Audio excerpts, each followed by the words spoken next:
नमस्कार मंडळी, पाककृती विथ पल्लवीमध्ये आपलं स्वागत आहे. पावसाळा सुरू झाला की माझी आजी हमखास तिळकुट करायची.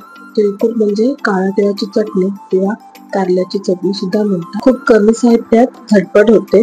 इथे मी 100 ग्राम काळे तीळ घेतले आहेत. बघा, हे अशा प्रकारे लांबट असतात. हे काळे तीळ घ्यायचे आहेत. 25 लसणाच्या पाकळ्या, 1.5 चमचा धणे घेतले आहेत आणि 7 ते 8 काश्मीरी मिरच्या.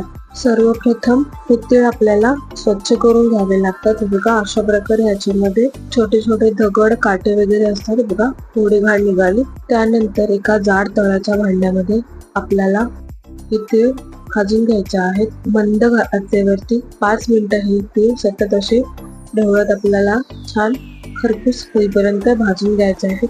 फार जास्त भाजायचे नाही किंवा मोठ्या आचेवर भाजायचे नाही, त्यामुळे ते करपण्याची शक्यता जास्त असते आणि ते कडू देखील लागतात. काळ्या तिळामध्ये प्रथिने, फायबर, लोह, कॅल्शियम, मॅग्नेशियम यांसारखे विविध आवश्यक जीवनसत्वे आणि खनिजे असतात. त्यांच्याकडे दाहविरोधक, अँटीऑक्सिडंट आणि रोगप्रतिकारक शक्ती वाढवणारे गुणधर्म असतात. अशा प्रकारे आपले तीळ भाजले आहेत. आता आपण धणे सुद्धा छान खरपूस भाजून घेऊयात. हे सर्व जिन्नस भाजताना गॅस मंदच ठेवायचा आहे. मोठ्या आचेवरती भाजायचे नाही.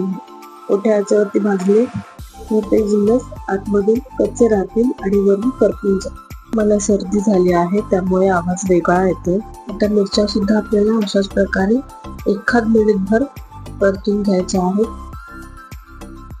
लसूण भाजून घ्यायची नाहीये. बघा, फक्त असं 1-2 वेळा फिरवलं, गॅस लगेचच बंद करायचा आणि लसूण गरम भांड्यातच ठेवून दिले.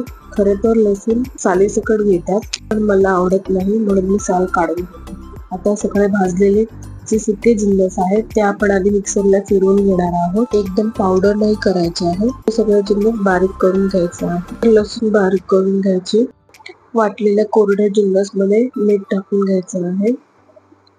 लसूण बारीक वाटली जात नव्हती, त्याच्यामुळे ह्यातलं कोरडं मिश्रण घेऊन लसूण वाटून घेतले आहे. म्हणजे बारीक करून घ्यायचं आहे बघा, अशा प्रकारे. आणि आता आपल्याला ही वाटलेली लसूण आणि कोरडे जिन्नस हाताने छान असं चोळून एकत्र करायचं आहे, जेणेकरून लसूण आणि हे कोरडे जिन्नस छान एकजीव होईल. व्यवस्थित छान चोळून अशा प्रकारे छान मिक्स करून घ्यायचं आहे. लसूण एकत्र वाटली तर हे पूर्ण मिश्रण एकदम ओलं होऊन जाईल. जी चटणी आहे ती ओली नाही करायची आपल्याला, अशी थोडीशी सुकीच ठेवायची. त्यामुळे वेगवेगळं वाटून घेतलं आहे. आपली चटणी तयार आहे.